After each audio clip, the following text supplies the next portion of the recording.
start by saying we had a meeting yesterday on the Department of Education, which is being moved. We're going to educate the children in their states where they can get a proper education.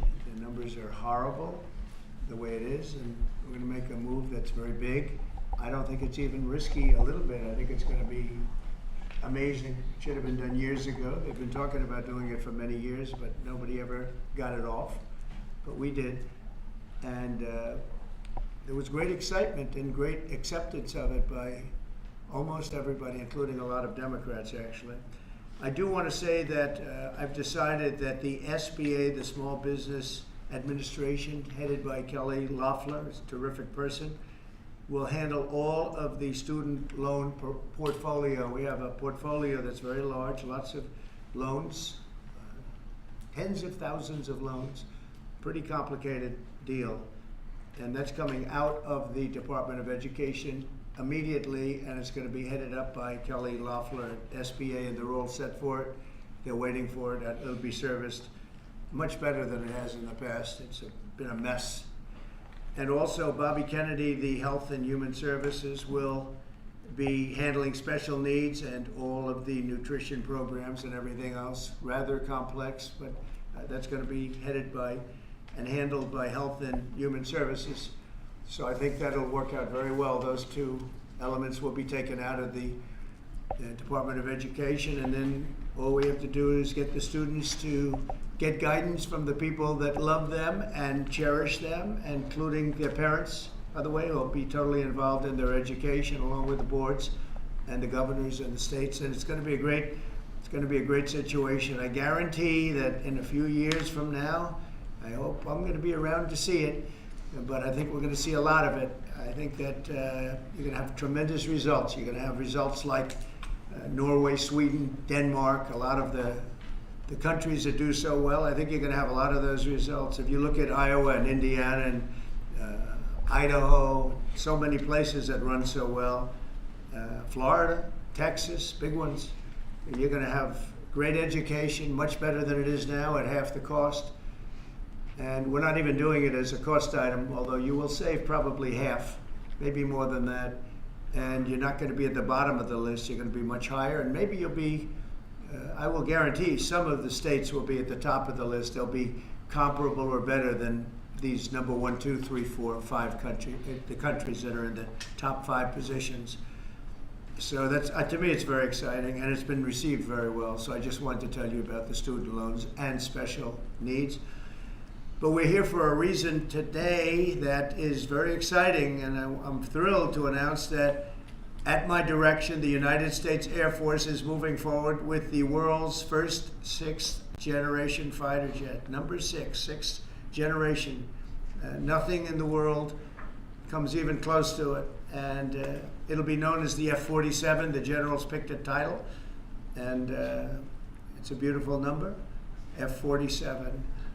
It's something the likes of which nobody has seen before in terms of all of the attributes of a fighter jet. There's never been anything even close to it, from speed to maneuverability to what it can have to payload.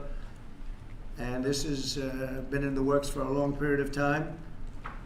After a rigorous and thorough competition between some of America's top aerospace companies, the Air Force is going to be awarding the contract for the next generation air dominance platform to Boeing.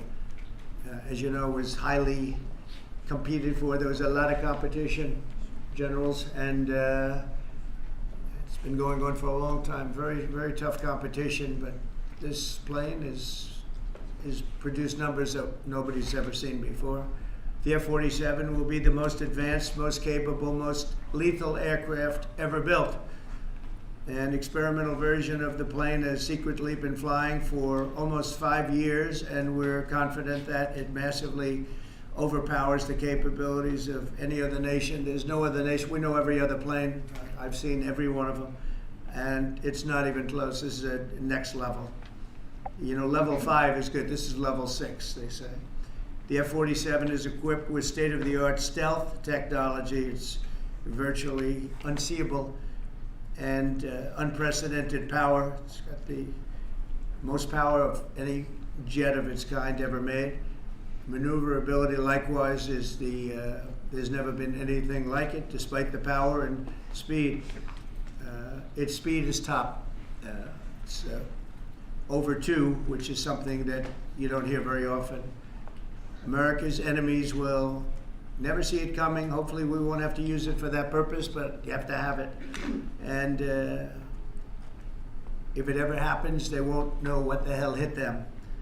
A new fleet of these magnificent planes will be built in the air during my administration for the next couple of years. It's ready to go. They've already built much of what has to be built in terms of production, including the sheds. We'll ensure that the USA continues to dominate the skies. We've given an order for a lot. We can't tell you the price because it would give way to some of the technology and some of the size of the plane, good sized plane. This contract also represents a historic investment in our defense industrial base, helping to keep America at the cutting edge of aerospace and technology. Our allies are calling constantly. They want to buy them also, and certain allies will be selling them, perhaps toned down versions. We like to tone them down about 10%, which probably makes sense because someday maybe they're not our allies, right? But I would like to ask Secretary Hegseth, who's doing a fantastic job. He's really been very inspiring in so many ways, and I must say that before he speaks, we have had record people wanting to join our military in the last 2.5 months, literally since this, I think probably since the election, November 5th, but especially since we came to office and since I announced Pete. He's young, he's smart, he's strong, he loves it, and they love him, but we've had record numbers of people wanting to join our military. Now, if you go back 6 months, it was the exact opposite. You had record numbers of people not wanting to join the military. Now you have record numbers of people wanting to be in our military, and that's a great honor. That shows you we're really on the right track. So, Pete, maybe say a few words. Sure. Please. Well, Mr. President, this is a big day. This is a big day for our warfighters. This is a big day for our country, a big day in the world. The name of this program is the Next Generation of Air Dominance. And Mr. President, because of your leadership, your clarity, America is going to have generations in the future of air dominance because of this 6th generation fighter. We've had the F-15, we had the F-16, the F-18, the F-22, the F-35.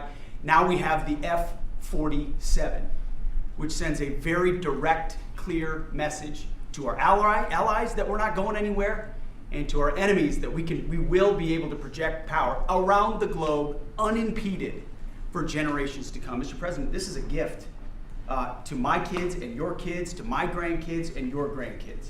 This is a historic investment in the American military, in the American industrial base, in American industry that will help revive the warrior ethos inside our military, which we're doing, rebuild our military, which the previous administration did not do, by the way, Mr. President. They paused this program and were prepared to potentially scrap it. We know this is cheaper, longer range, and more stealthy. President Trump said we're reviving it and we're doing it. And then we are also going to reestablish deterrence. Under the previous administration, we looked like fools. Not anymore. President Trump has reestablished American leadership. The F-47 is part of it. And Mr. President, thank you for having the courage to do it and leading the way for all our warfighters. Thank you very much, Pete. One of the things I will say, but the generals are going to speak in just a couple of seconds, but this plane flies with drones. It flies with many, many drones, as many as you want, and it's a technology that's new, but it doesn't fly by itself. It flies with many drones, as many as we want, and that's something that no other plane can do. So I'd like to introduce, if I might, Air Force Chief of Staff General David Alvin, and also General Dale White, two incredible people that I've known over the years, but I got to know them really well over the last few months. And would you say a few words, please, General? Thank you very much, Mr. President. Mr. President, Mr. Secretary, thank you so much for your unwavering commitment to our military. I will say that this is a big day. This is a big day for our United States Air Force as well. You know, air dominance is not a birthright. but it's become synonymous with American air power. But air dominance needs to be earned every single day. And since the earliest days of aerial warfare, brave American airmen have jumped into their machines, taken to the air, and they've cleared the skies. And whether that be clearing the skies so we can rain down destruction on our enemies from above, or we can clear the path for the ground forces below. That's been our commitment to the fight, and that's really been our promise to America. And with this F-47 as the crown jewel in the next generation air dominance family of systems, we're going to be able to keep that promise well into the future. I also want to thank everyone from industry and within government, our engineers, who have worked tirelessly on this program to bring it where we are right now today. This shows that American talent, American skill, and American determination are second to none, because this platform is second to none. So we believe that this provides more lethality, it provides more capability, more modernized capability in a way that is built to adapt. This, along with our collaborative combat aircraft the President talked about with drones, this is allowing us to look into the future and unlock the magic that is human-machine teaming. And as we do that, we're going to write the next generation of modern aerial warfare with this. This enables us to do this. The manner in which we put this program together puts more control in the hands of the government, so we can update and adapt at the speed of relevance, at the speed of technology, not at the speed of bureaucracy. This is more Air Force. This is more options for the President. We say as our mission in the United States Air Force is to fly, fight, and win air power anytime, anywhere. If you want to go anywhere, you have to have a platform that gets you anywhere. This provides the President options from the very one end, which is a quick response, and then we can get right back into fighting stance without having to deploy troops that are going to take maybe months and cost more lives. We can be back in fighting stance, and maybe we restore that deterrence. All the way to decisive victory as part of a joint force that is the most lethal and capable military ever known in history. That's what we provide now, and this allows us to provide it into the future. It's more deterrence, more capability. It's what peace through strength looks like into the future, Mr. President. And so we're very proud to do that. And all we can say is, on behalf of the United States Air Force, let's deliver. Thank you very much. Thank you, General. Would you like to say something? No, sir, I'll just double down what the chief said. He knows what to do. Generational He knows leap. who the boss is. Look That's at exactly that. right. Air security is what it's all about, and this is what we'll deliver. That's great. Thank you very much. Great job. We've worked together long and hard on this, and this was a big secret. In fact, we don't show too much of the plane for that reason. You see what we show? You see how beautiful that is, but that's just a very small part of it. Sure. I wasn't surprised. I was wondering how much are you going to show when they came in with that. You see a wheel in the front? That's about it. Any questions? Mr. President Trump, Peter? is 80,000 pages of documents is a lot to sift through. Yeah. Can you just tell us who killed Kennedy? Well, I was given the task of releasing that because many presidents have gone through it and they haven't released. And I said, release. We even released Social Security numbers. I didn't want anything deleted. They said, sir, what about Social Security? People long gone, but they're long gone, so I can't imagine. But I said, if you don't delete it, if you do delete it, we have people are going to say, why did you delete it? There's something in there. So we gave Social Security, we gave everything. And the rest is for you to look at, Peter. You're going to see whether or not you see anything. But we've given it. We're doing it with Dr. Martin Luther King, too. They're preparing all of that. They're going to release everything. And whoever else they want. I mean, we have nothing. We really have nothing to hide. We shouldn't have. When a lot of time goes by.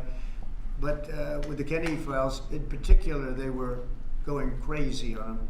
I don't think there's anything that's earth-shattering, but you'll have to make that determination. In those, it's 80,000. It's actually 88,000, and we have some additional things, as you know, come out today. And for that, you can go to the offices and you can see whatever you want to see. Everything is out there, totally open. The additional stuff is available later on today. You go over to the offices and you can have it immediately, and you'll make a determination. And on something else, these Tren de Aragua guys, because of your executive order, they are designated as foreign terrorists. Yeah. If ISIS or Al-Qaeda foreign terrorists were operating here in the United States, cops would probably be shooting first and asking questions later. And so what is the difference between terrorists, between somebody like an ISIS or an Al-Qaeda operative versus a MS-13 or Tren de Aragua? Well, these are people that focus on destroying people in their homes. They're not as international in that sense. They're a group of thugs. They come from Venezuela. They come from the prisons of Venezuela.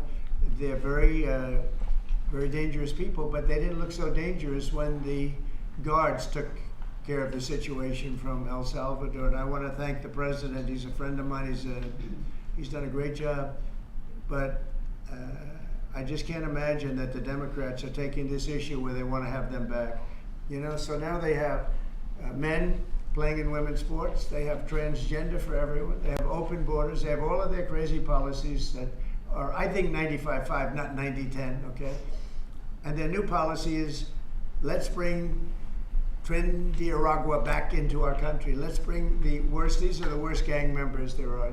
They looked amazingly frail, though, by the way they were handled. It's very amazing. You know, they weren't, when they were in Colorado cutting the fingers off a man because he made a phone call to the police, they seemed a lot tougher then than they did when they were having their head shaved and they were in shackles.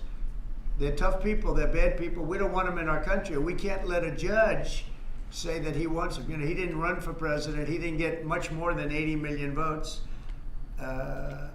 And we just can't let that happen. It'd be so bad for our country.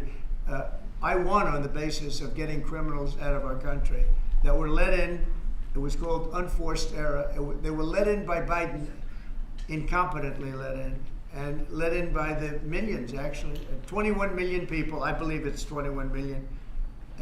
And that's not even including the gotaways, but these are rough people. We want them out of our country. And I won the election based at least partly on that, and that's a big part, yeah? And I don't know if you saw this. I don't know if you saw this. Tim Walz is now saying about Trump supporters, and forgive me, I'm just reading a quote from Tim Walz, I think I could kick most of their ass. Oh boy, he'd be in trouble. Is there any way to know? Well, he's a loser, yeah, I mean, he's a loser. He lost an election. He played a part. You know, usually a vice president doesn't play a part, they say. I think Tim played a part. I think he was so bad that he hurt her. But she hurt herself, and Joe hurt them both. They didn't have a great group, but I would probably put him at the bottom of the group. Have you heard that Biden wants to get back involved for Democratic politicians, fundraising and campaigning against your policies? What do you think of that? I hope so. Mr. President, there are several families. Mr. President, there are families from some of the people. Who are you with? I'm with La Nación newspaper from Argentina. There are families from some of the people that were on those flights to El Salvador that claim that they're not criminals, they're not members of Tren de Aragua, of MS-13. What can you tell them, and what guarantees can you give them that everyone in those planes were actual criminals, terrorists, as you said? Well, I was told that they went through a very strong vetting process, and that that will also be continuing in El Salvador. And if there's anything like that, we would certainly want to find out. But these were a bad group. This was a bad group, and they were in bad areas, and they were with a lot of other people that were absolutely killers, murderers, and people that were really bad with the worst records you've ever seen. And but we will continue that process, absolutely. We don't want to make that kind of a mistake. Is the U.S. planning to give up the position of NATO's Supreme Allied Commander, and if so, why? NATO is something that I saved. NATO was gone until I came along. In fact, the previous Secretary General, very good man, both of them are good. The current man is fantastic. But both of them have said, if it wasn't for Trump, you wouldn't even have a NATO, because we were paying the cost of almost all of the countries. And now they're paying. I said, we're not going to do this. We're not going to continue. You hurt us on trade. You do bad things on trade. And then on top of it, we're supposed to pay for your military. And because of what I did, hundreds of billions of dollars flowed into NATO by countries that just weren't paying. They were delinquent. They weren't paying their bills. So NATO is solid. They're strong. But they have to treat us fairly.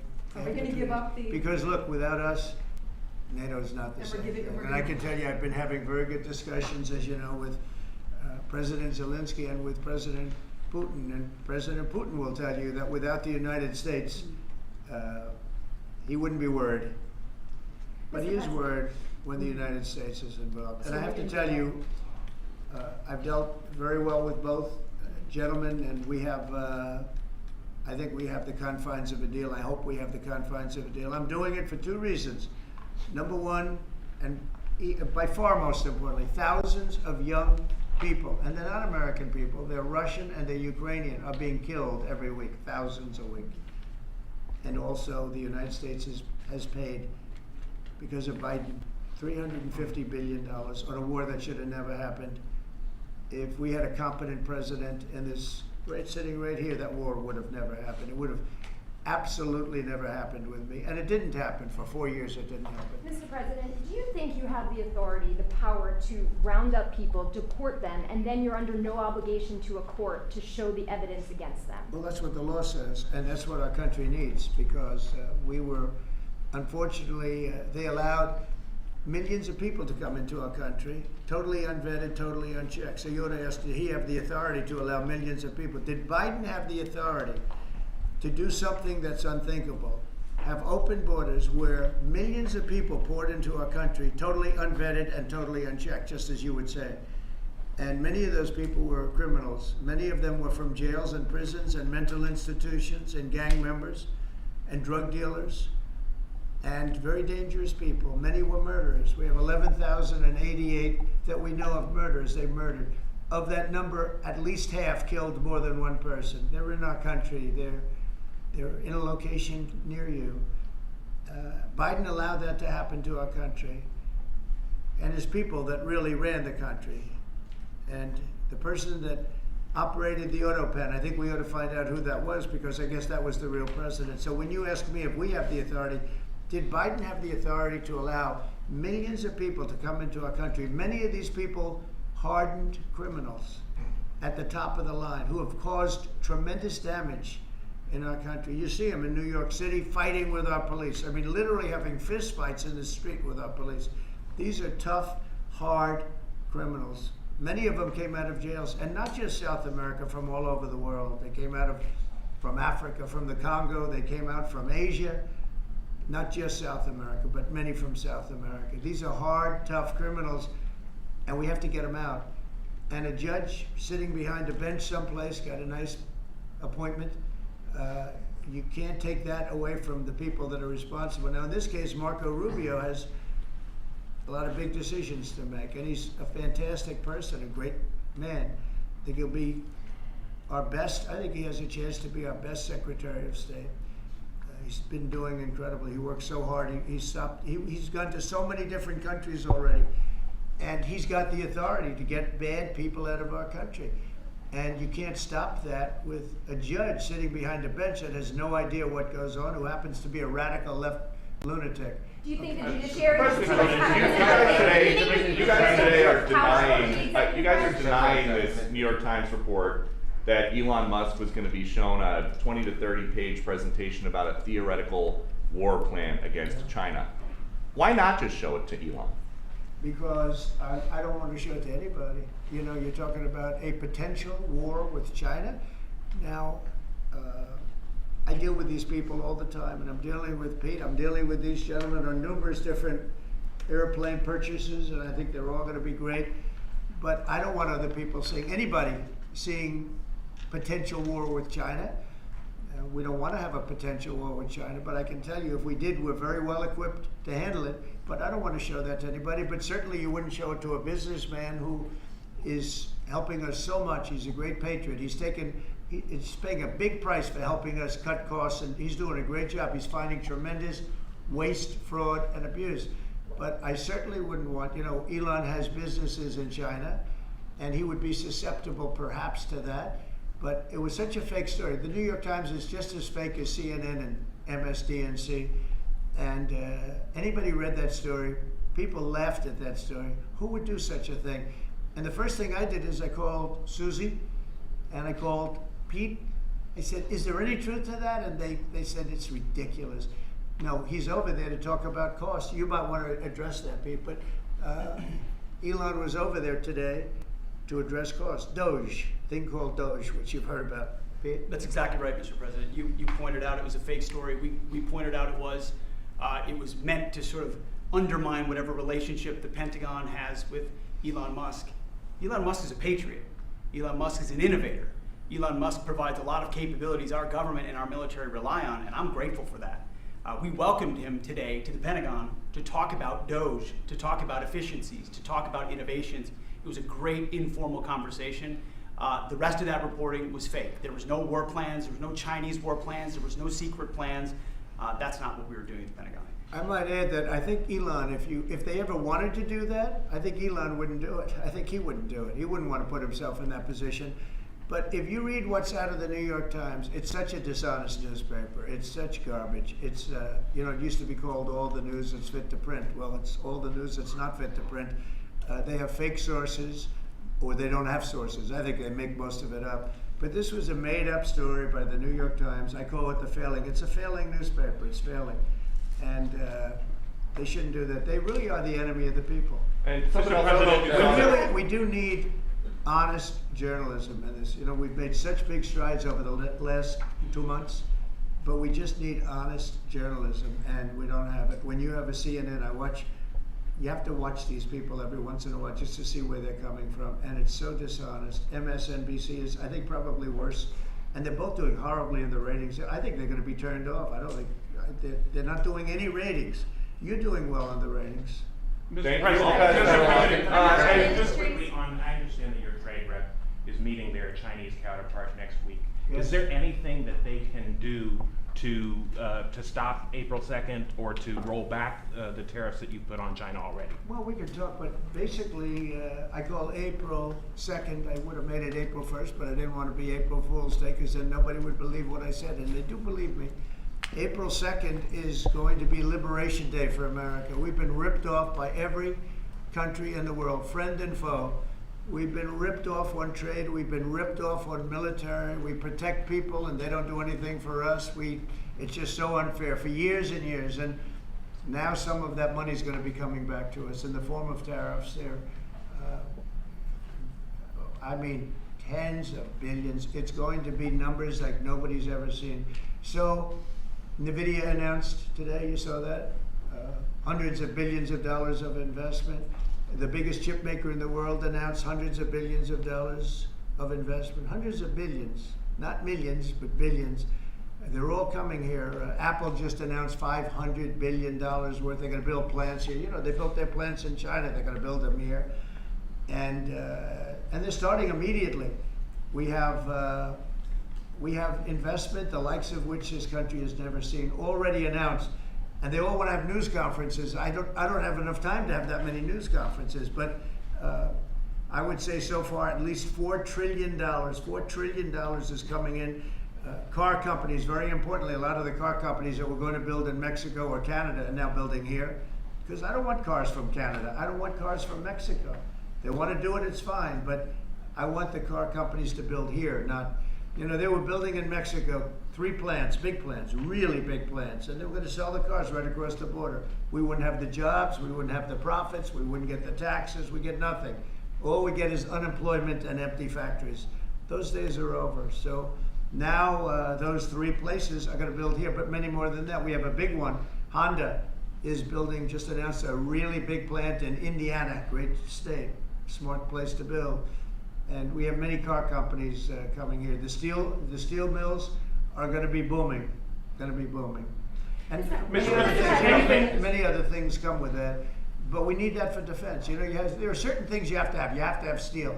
We would have had, if I didn't do in my first term tariffs to stop the onslaught, because they were dumping steel in order to destroy our steel plants. If I didn't do 50% and even 100% in certain cases tariffs on steel, you wouldn't have a steel plant in the United States. And Biden was unable to get rid of those tariffs because they threw off so much money that his numbers, which didn't work anyway, because his numbers were terrible. What he did, the way he spent money was so horrible, and what he allowed to happen to energy. That's the other thing. Energy is going to be like it's never been before. Mr. Vice President is here. Do you have anything to say while you're here? No, sir. I'm good, Vice President. I'm just here to watch the show, sir. Okay. I think airplanes are pretty cool, so I wanted to check this out. Airplane's cool. It is cool. Mr. President, anything that China can do to take off the trade war at this Well, I'll be speaking to President Xi. I have a great relationship with him. We're going to have a very good relationship. But we have a $1 trillion deficit because of Biden with President Xi. More than that. I mean, I've heard $1.2 trillion. We have a deficit. And I've explained that to President Xi. We also have a problem where he's allowing fentanyl to be sent into Mexico and then cross the border and, killing. I think the number is much higher than the 125, 115 that I think it's closer to 300,000 people a year. And so that's a problem. But they have a tremendous surplus against the United States, and we don't want that. Mr. President, why do you want to control Ukraine's power plant? A number of industries have come to you asking for exemptions on tariffs. Is that something that is under consideration by you? Well, people are coming to me and talking about tariffs, and a lot of people are asking me if they could have exceptions. And once you do that for one, you have to do that for all. So, I mean, generally, I did something interestingly during 2 weeks ago. I gave the American car companies a break because it would have been unfair if I didn't. And everybody said, oh, he changed his mind on tariffs. I didn't change my mind. I helped our, sort of big three, big four. I helped some of the American companies. And instead of taking it properly, they said, oh, he changed it. I don't change, but the word flexibility is an important word. Sometimes there's flexibility, so there'll be flexibility, but basically it's reciprocal. So that if China's charging us 50% or 30% or 20%, and I don't mean China, I mean anybody, any country, Canada. Nobody knows that Canada's charging our dairy farmers. They have 270% tariffs. Nobody knows that. Nobody knows that. They have up to 400%. They have a couple of tariffs at 400%. Nobody knows that. Nobody talks about that. And remember, with Canada, we don't need their cars, we don't need their lumber, we don't need their energy, we don't need anything from Canada, and yet it costs us $200 billion a year in subsidy to keep Canada afloat. So when I say they should be a state, I mean that. I really mean that, because we can't be expected to carry a country that is right next to us on our border. It would be a great state. It would be a cherished state. The taxes for Canadian citizens would go down in less than half. They don't spend money on military because they think we're going to protect them. There are many things that they do, like icebreakers. They want us to provide icebreakers for them. Oh, that's wonderful. So the Canada, they're very tough traders too. I want to just tell you, all the people, they're tough traders. They trade very tough. And the expression I use is, some people don't have the cards. I used that expression about a week and a half ago, right? Somebody was negotiating who didn't have the cards, who's now, I think, saying that he wants to do it, and I think we're going to have a big deal on that very special something. We got to make a deal on that. But Canada has been a very nasty negotiator against the United States, took advantage of the United States for a long time. But nobody knows that they were getting 270% tariffs on dairy products. Follow up on Canada, and I don't think I've heard you say this in all of the talk about Canada becoming the 51st state. Are you concerned that if they became the 51st state, they would be a very, very blue state? Very, very big and very, very blue. No, there might be, but it would, you have that artificial line that goes, that straight artificial, that looked like it was drawn by a ruler. Somebody with I don't mean a ruler like a king, I mean like a ruler, this way. And it's just an artificial line that was drawn in the sand or in the ice. And can I tell Peter, just, you add that to this country, what a beautiful landmass, the most beautiful landmass anywhere in the world.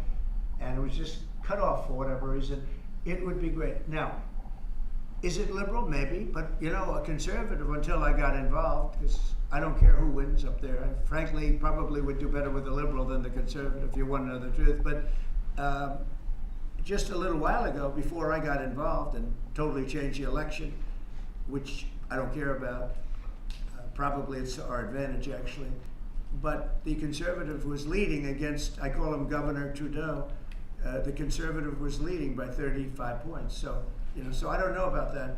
I think Canada is a place like a lot of other places. If you have a good candidate, the candidate's going to win. And I don't know if you've seen this, but the two astronauts that you just helped save from space, They didn't get any overtime pay Yeah. for all that extra time. They got $5 a day per diem. Oh. For 286 days, that is $1,430 in extra pay. Is there anything the administration can do to get them, to make them whole?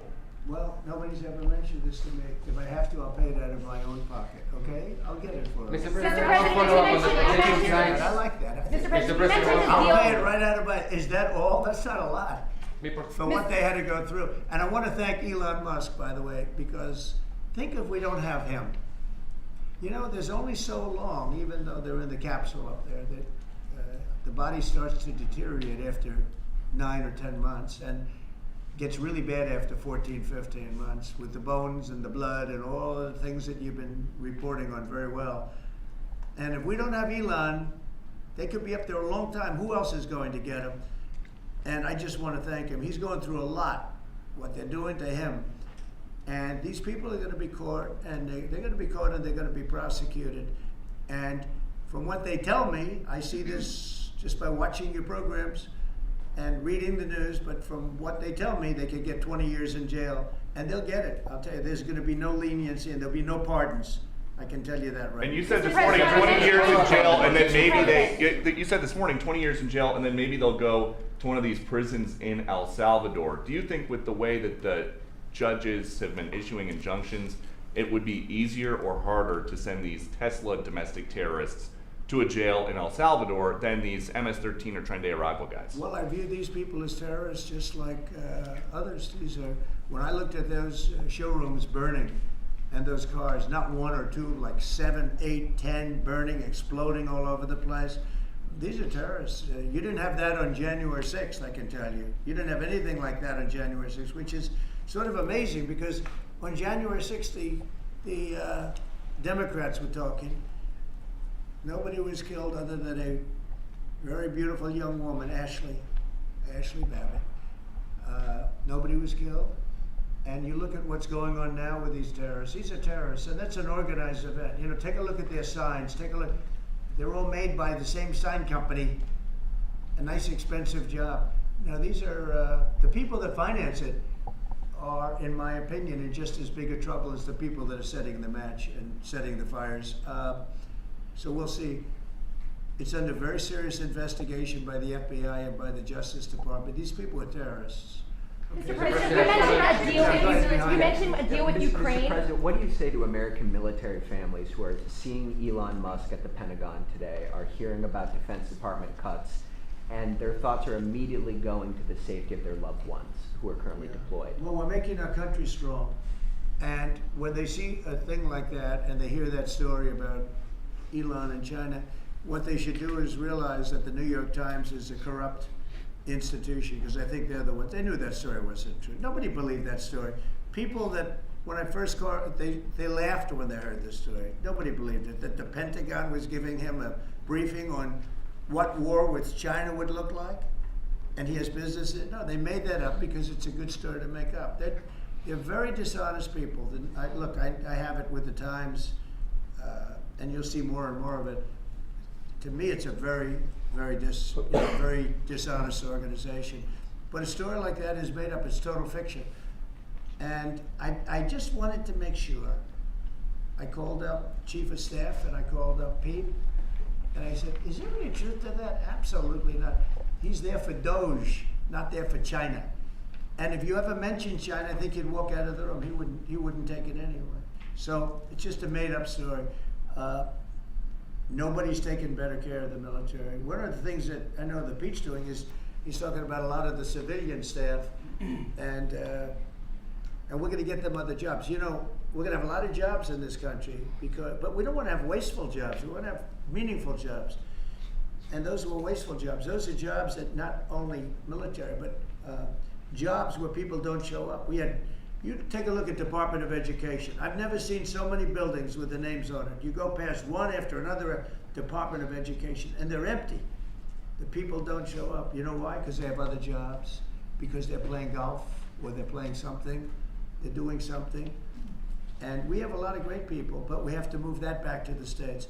We're going to make our country strong, and we're going to get people much better jobs, because we have companies moving into our country, the likes of which we've never seen before. Nothing like this has happened. And it's automatic. They don't want to pay the tariffs. How do you avoid paying the tariffs? You build your plant in the United States, and it's a beautiful thing to see. I see it. So far, I would say $4 trillion. Nobody's ever heard of them. No country's ever heard of numbers like that. $4 trillion, and those are the best ones. The biggest, best chip maker in the world. I'm not a fan of the CHIP Act, where you give billions of dollars away to companies that don't need it, and it won't bring them here. I'm giving nothing away. All they're doing is coming here, they're building because they want to avoid. Remember this on the tariffs too, because that's going to be, Liberation Day, April 2nd. It's reciprocal. If they charge us, we charge them. So somebody say, well, how much are the tariffs? Very fair. If India, as an example, has been very bad to us on tariffs, they charge 100%, 200%, whatever they charge. Now, Europe just announced they're lowering the tariffs on cars. We charge like a joke, 2.5%. That's what this country charges. Europe just announced that they're reducing their tariffs on cars to 2.5%. It's nice. But they also have non-monetary tariffs where they make it impossible for the cars to get in even without the dollars on them and the dollar signs. It's called a non-monetary tariff, where they put on controls where no matter what happens, because they don't want cars, they don't want the American car in their market. And yet they send us millions of cars, they send us big agriculture, they don't want our agriculture, they don't want anything from us. European Union's very tough, but now it's fair. So whatever they do to us, we do to them. Mr. President, you mentioned last month you mentioned as Russia continues to attack Ukraine, are you planning to impose any sort of sanctions? Well, they're fighting against each other. Yeah, I think we're going to have we have a plan to ceasefire on a lot of areas, and so far that's all held very well. And getting that ceasefire, they had a lot of guns pointing at each other. We had some soldiers, unfortunately, surrounded by other soldiers, and they are going to be, I believe we're going to have, pretty soon have a full ceasefire, and then we're going to have a contract. And the contract's being negotiated, the contract in terms of dividing up the lands, et cetera, it's being negotiated as we speak. What do you say to critics who say that your actions towards law firms amount to coercion? Well, the law firms all want to make deals. You mean the law firms that we're going after, that went after me for 4 years, ruthlessly, violently, illegally? You mean, are those the law firms you're talking about? They're not babies, they're very sophisticated people. Those law firms did bad things. They went after me for years. Russia hoax, all a hoax. It was a hoax. It was Hunter Biden's laptop. It didn't come out of Russia, by the way. It was came out of his bedroom. It was all a hoax, developed by Democrats. Hillary, I don't think Biden did, because I don't think Biden knows what the hell he's doing, frankly, based on everything I see. I've seen things since being here that are so sad. What he's done to this country, what he and they did to this country, those people that surrounded him, who, by the way, are radical left but smart. He's not smart. He was never smart. But these are radical left, smart people. They totally controlled him. He did whatever they told him to do. And it's a shame. It's so sad to see what happened, what they've done to this country, both not only the inflation you saw, but allowing millions and millions of criminals into our country. That's an inexcusable act. And many other things besides that. Thank you very Mr. much. President, can we talk one more question on Ukraine? Why do you want to control Ukraine's power plants, sir? Thank you. Thank you very much.